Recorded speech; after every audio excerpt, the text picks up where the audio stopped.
pour en arriver là où vous en êtes, est-ce que vous avez eu un mentor ou quelqu'un qui vous a inspiré particulièrement?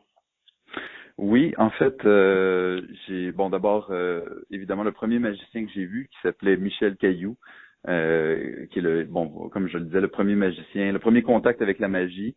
C'est un contact qui s'est fait par la télévision. J'ai eu la chance, plus tard, de le rencontrer ensuite, un peu avant qu'il décède, en fait.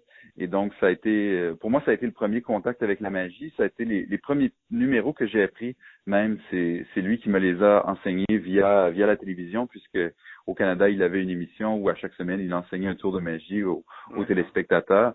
Donc, ça a vraiment été la première personne qui m'a transmis un peu le désir de faire de la magie et surtout certaines techniques de base.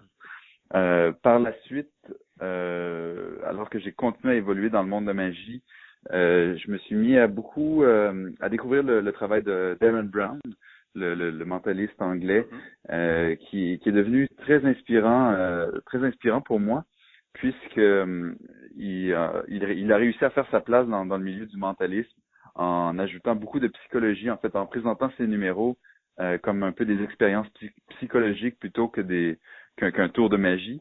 Et j'essaie de faire un peu la même chose finalement pour ma part, mais avec la science. Et donc c'est très inspirant pour moi qui essaie un peu de la même façon de parler de science à travers des tours de magie, donc de présenter des numéros d'illusion comme des démonstrations d'expériences scientifiques ou de phénomènes physiques méconnus par le grand public.